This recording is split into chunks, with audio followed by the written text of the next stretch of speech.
All right, welcome everybody. Thanks again for joining this week. We're going to talk about a 30-second personal commercial, kind of what makes up a 30-second commercial, how to kind of create one, and all of the things in between. So again, thanks for being here. Go ahead and throw your name and where you're from up in the chat. And throughout today's presentation, I'll keep a close eye on the chat and try to answer questions as I go. So please just feel free to throw any questions in throughout today's presentation. So the idea behind a 30-second commercial is really just to ensure that you're capable of really describing what your company does, how you understand the pain that your customers may be dealing with, and just what makes you the expert in solving that pain for your customers.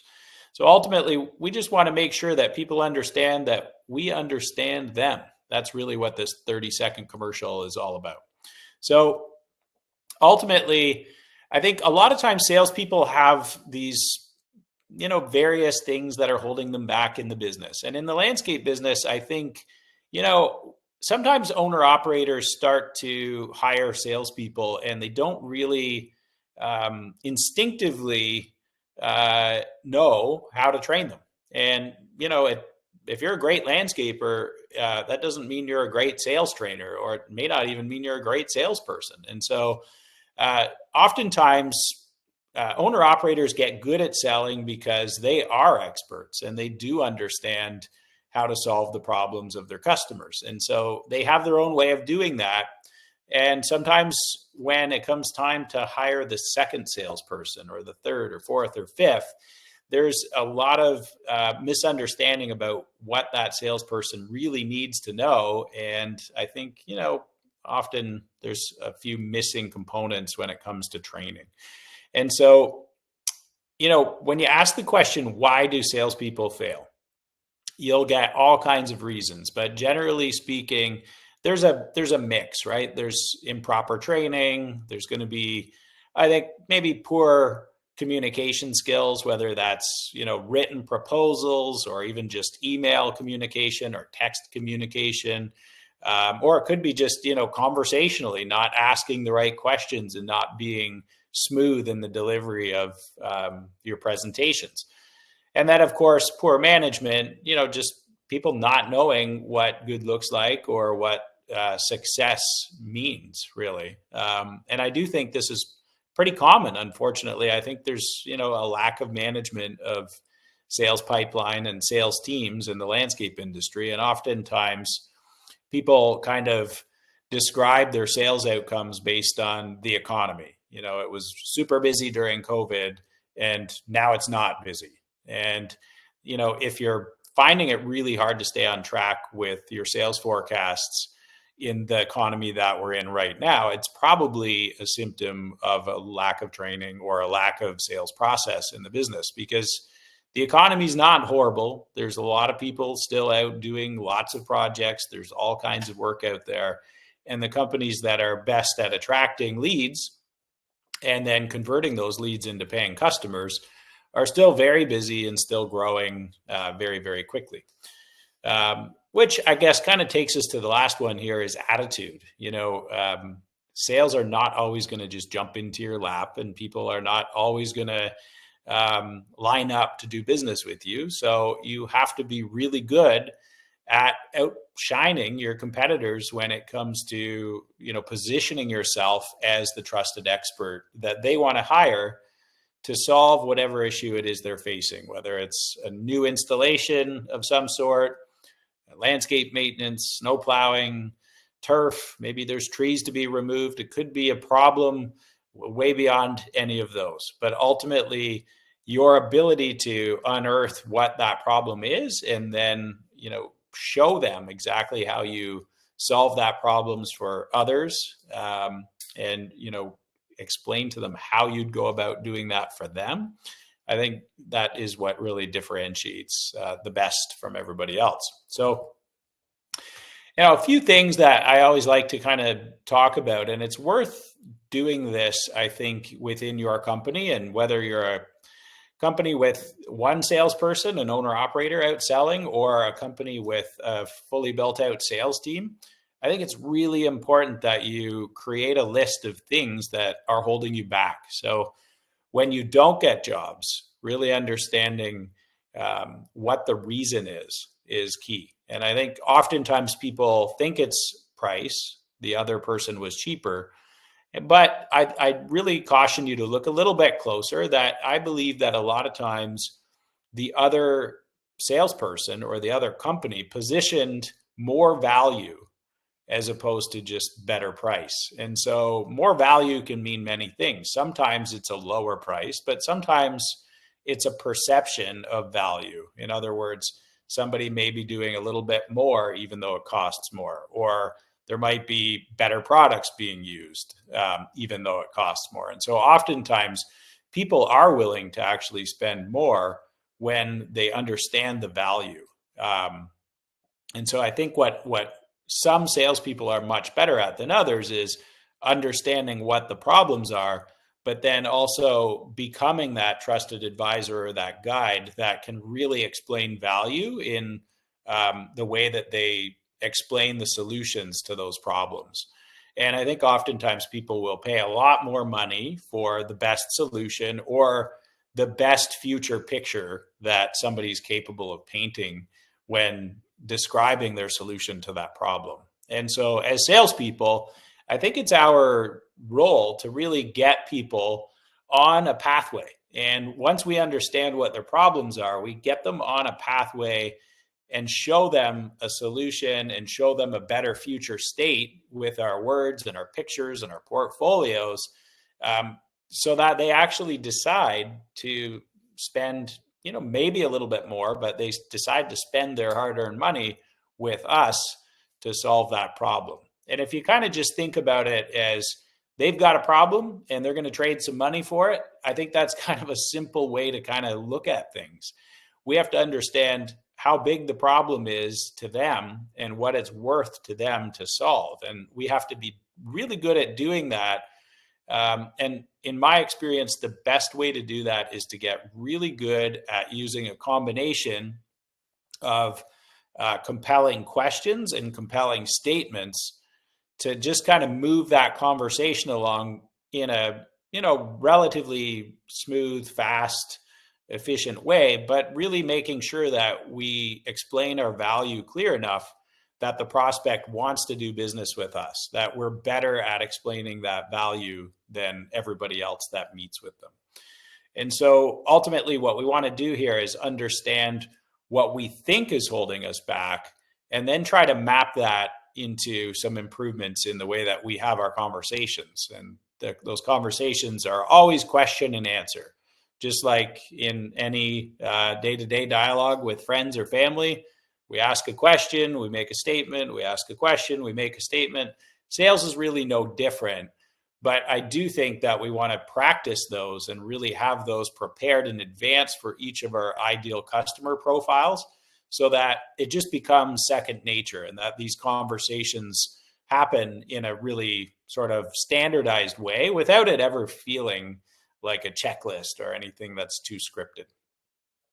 So the other kind of half to that is I really think it's worth you documenting the things that you think your company could produce to make selling easier. So this could be things like a better website, it could be a better portfolio for each client or customer profile, could be much better advertising programs on Google or social media. It could be, some partnership strategy where you go out and work with some home builders to get better leads on bigger projects.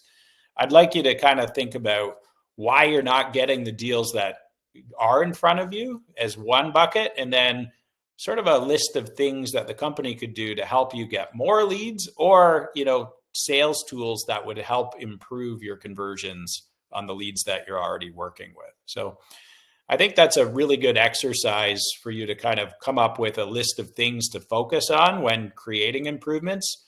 And oftentimes this really kind of substantiates what we're doing here with this training. but it kind of backs it up by ensuring that you actually develop sales tools that kind of say the same things that we're trying to develop when we're building these compelling questions and statements. So again, if you've missed one of the last few weeks, we did cover knowing your ideal customer profile, or ICP. And so you can watch that replay anytime. But ultimately for today, I'm just going to use this example ICP of a residential pool and landscape install. So we've got a suburban homeowner, pretty standard homeowner looking to buy a backyard swimming pool. And we want to make sure that we've got a set of questions and this 30-second commercial all tuned for this specific ICP. Now, again, you're going to need a few of these 30-second commercials because, maybe one day you're out selling residential landscaping and the next day you're out selling commercial snow management. Obviously, the 30-second commercial needs to be very different, and it needs to be tuned to that specific buyer persona so that when you're speaking to them, you're really comfortable, and it's almost automated in the way that you ask questions and do your fact finding in more of a conversational style so that it doesn't become too rigid or start to feel like, you're checking off a checklist while you're having, normal day-to-day conversations. So a few key things. Obviously, every time we open up a conversation, whether it's on the phone or in person, we want to be able to have some hot button questions that allow us to just kind of understand the status and situation with that specific person. Just understanding, why they're calling us. Could be something specific around the goals that they have for their property for the coming year. Could be, asking a few things about their personal interests. It could be something, along the lines of what they might do with all the extra time if they had a landscaper managing their weekly maintenance. Could be some things like that. But again, we don't want to ask these questions bluntly. These are like hot button questions that we're using mainly just to kind of start conversations, get to know people quickly. Ultimately, what we want to do is really get specific with some compelling questions that allow us to form these short 30-second intros and then move into some compelling questions that really feed us with more information, more facts, so that we can do a better job of selling. So a key component of your 30-second commercial is definitely understanding what questions you're trying to tee up. So I'll kind of give you a quick overview on compelling questions. We've talked about this the past few weeks, so I won't go super deep here, but ultimately we want some really clear questions that really just drive desire. Ultimately, what we're trying to do is ask questions that get the customer speaking about what it is that they want. Pretty simple. They need to be crafted in a way where we kind of build upon those questions. So we kind of start with the basics and then we kind of get a little bit deeper as we go. And again, ultimately what we're trying to do is get them to understand that with such good questions, we must be experts. But then we want to be able to sort of unpack some compelling statements that kind of confirm just how much of an expert we are in our respective area. So we want to talk about the competition to some extent. We want to definitely lean on our own experience, whether it be with neighbors or similar customers that we've serviced. And ultimately, we want to kind of get them thinking about the risks of doing business with somebody that may not be quite as much of an expert. So as we kind of roll through these questions, what we're trying to do is make sure that they really understand that we understand them. And as we get better and better at crafting these and practicing these, the right question will kind of be there waiting. And so I always try to like to say, like, you'll probably have 5 to 10 really common, compelling questions that you're going to use for each customer profile. And you're not going to necessarily need all 10 every time. It's really going to be flexible. You're going to use the appropriate question based on the way the conversation's going.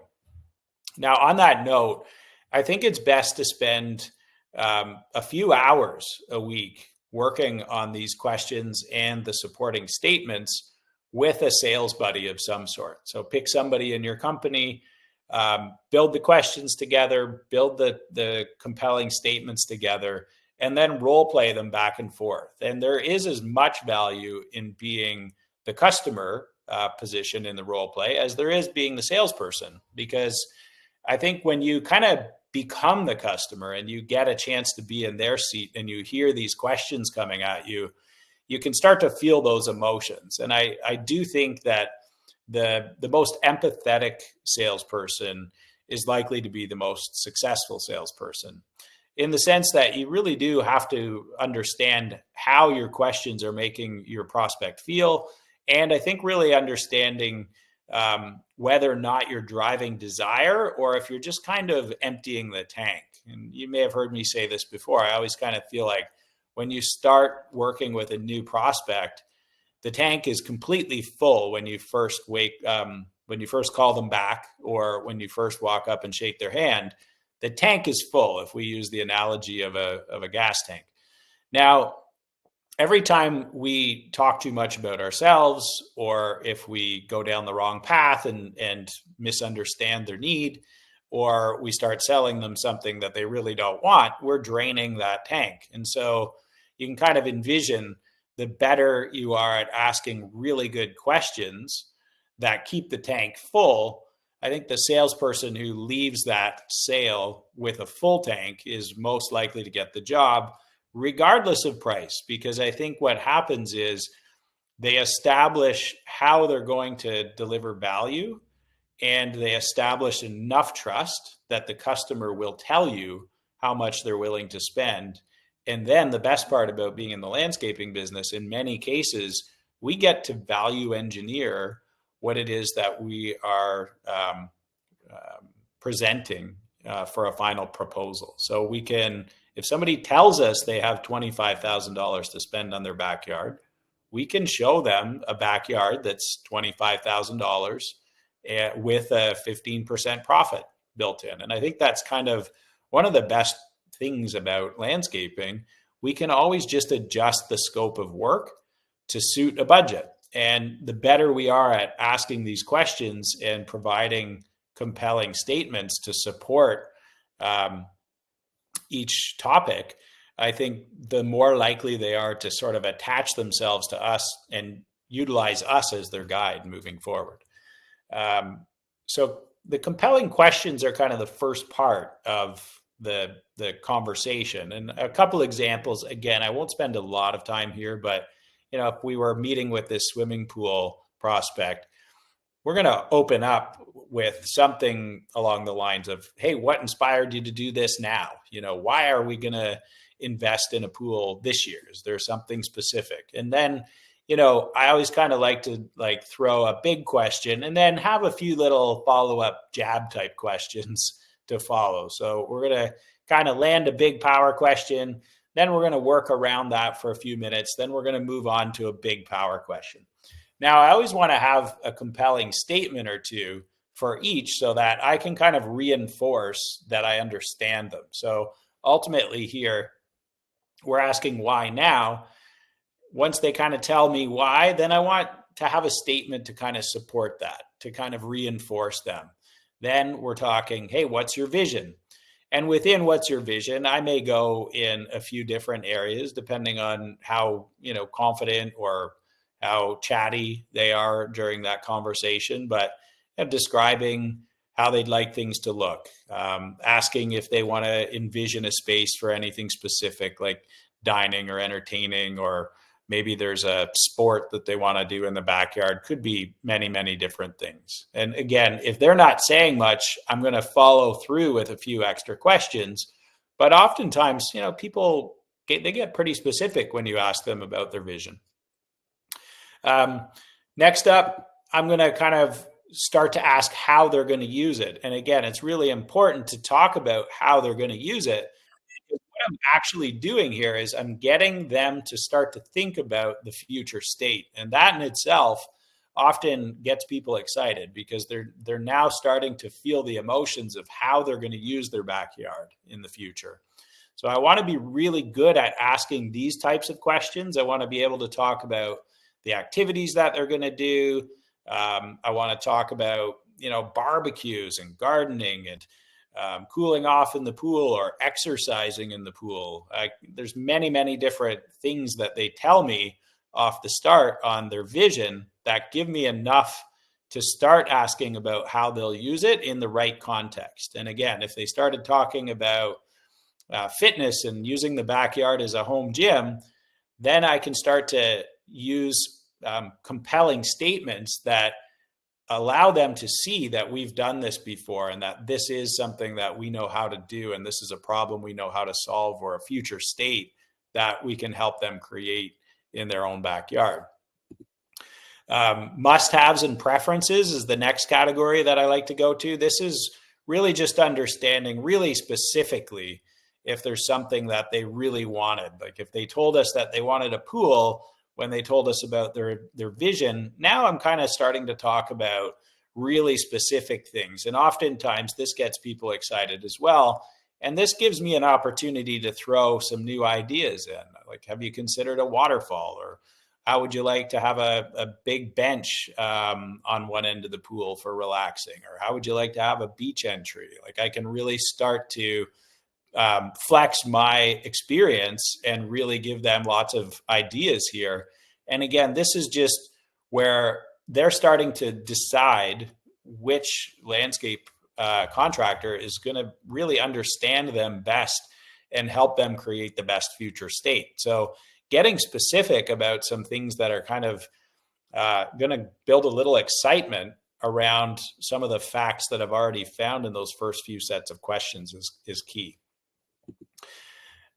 Who is going to be using the pool or the property is really important. We want to, again, kind of start to pull on the heartstrings a little bit and get them talking about how they're going to use the property and who they're going to use it with, because that does really create that future state. And when we're asking these questions, it shows that we care, and it shows that we do this all the time for other people, and we solve these issues for people. And these issues are, how do you want to use your backyard? Who's going to use the backyard? And what do you want to do in the backyard? And when we get really good at asking this question and then dropping compelling statements that allow them to understand how we do this for them, that's when they get really excited. So the power statement, which we did talk about again also previously, the power statement allows us to really explain what makes us better than everybody else. Ultimately, that's what we're trying to do here, is we're just trying to position ourselves as the trusted expert that can solve their problem. And we want them to believe that we can do this better. We need them to know that we can do this better. And so our power statements are everything. And so we're mixing these in with our power questions. And so again, if we're selling drill bits, I don't think we'd want to sell drill bits. We want to sell the outcome, right? The perfectly smooth holes that they create. I don't think anybody hops in their car to go buy drill bits to look at them. They need a hole drilled, so they go buy drill bits. We need to really see ourselves the same way as landscapers. When somebody calls us up and asks for a beautiful backyard swimming pool, or they call us up and ask us to plow snow for their parking lot, or they call us to do weekly maintenance, they're calling us because they want something, but it might not necessarily be what we're selling. And what I mean by that is, if it's a routine maintenance account on a residential property, they want the outcome. They want the beautiful garden. They want the nicest home on the street, and they want their time back. They don't want to spend the time doing that. So we have to sell the fact that they're going to have a beautiful property, and they're not going to need to spend any time creating that beautiful property. We're going to let them buy back their time. And so whatever it is that we're selling, we want to make sure that our statement is super clear as we go through that process. Oh, just had a, there we go. So power statements might look like this. Oh, sorry, I'm having a little bit of a technical issue here. Power statements are going to be strong statements that allow them to understand how we do these things. So we're going to talk about our capabilities. We're going to sell design really strong. For example, here on the swimming pool project, the reason we want to speak so strongly about design is because, you know, we want to sell the fact that our designs are better than everybody else's. And so we want to show up with a really good portfolio. We want to make sure that we're able to describe other projects, describe the situation, how those people wanted to use their backyard, why we designed what we did, how we solved their problems, and kind of created that backyard of their dreams. And I think the big thing that we're trying to do here is position ourselves as the best designer.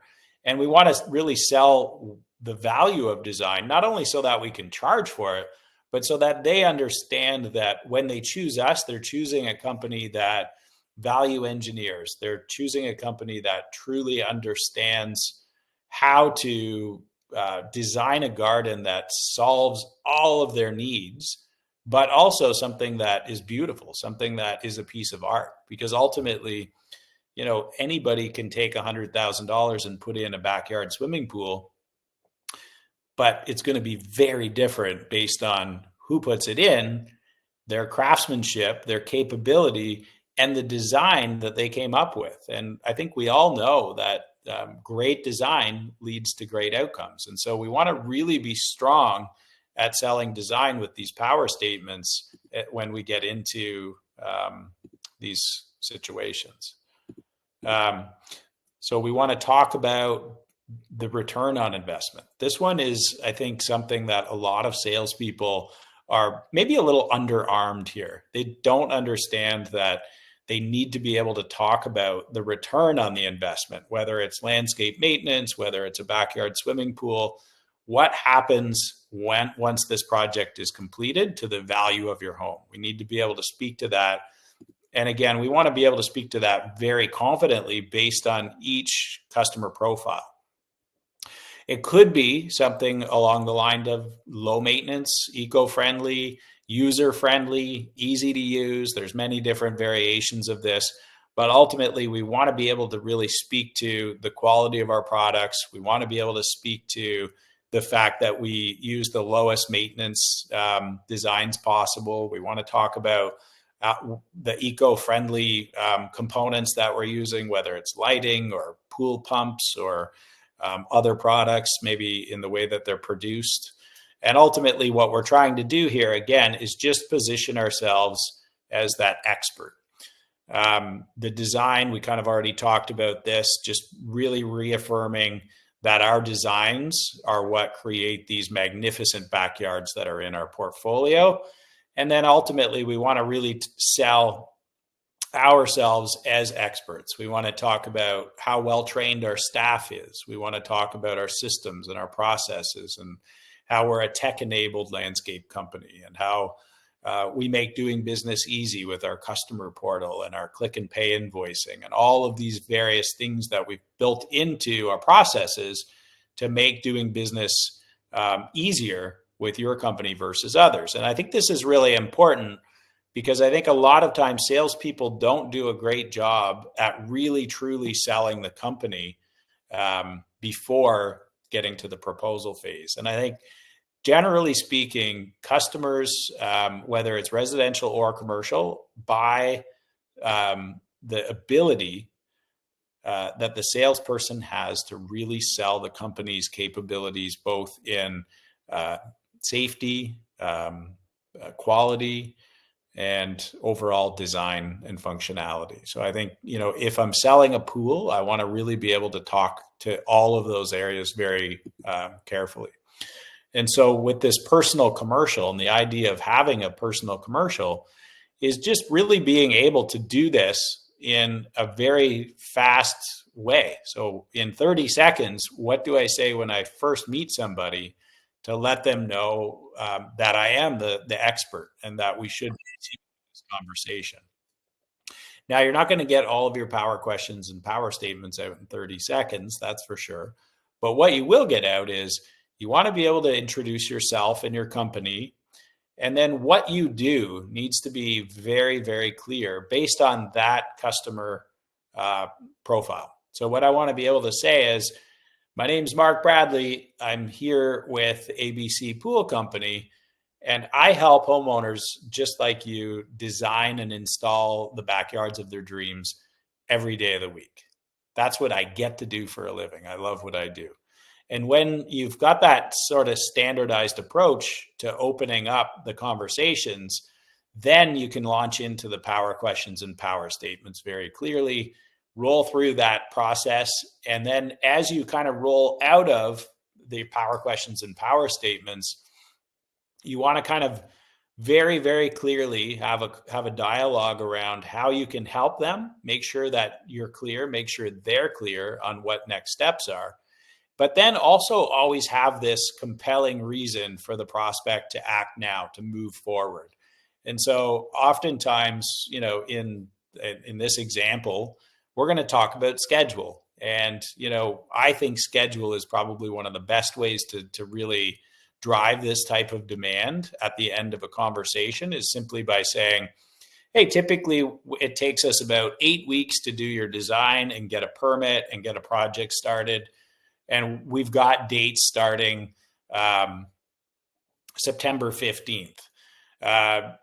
Those dates are probably not going to last long. What we do is, once we've secured a design, we secure you a date in September. And, you know, within 4 weeks of that date, we're going to need you to confirm that date. But I'm going to put your name on one of these dates as soon as you start the design process and give us a deposit to get started on that design. And so I've got a very clear expected outcome for that meeting. And so that would be my close. In my opinion, if I can get them to sign up for a design, then I've more or less closed them. I think 85 to 90% of the deals that you have designed should become a project if you're managing that sale really effectively throughout the design process.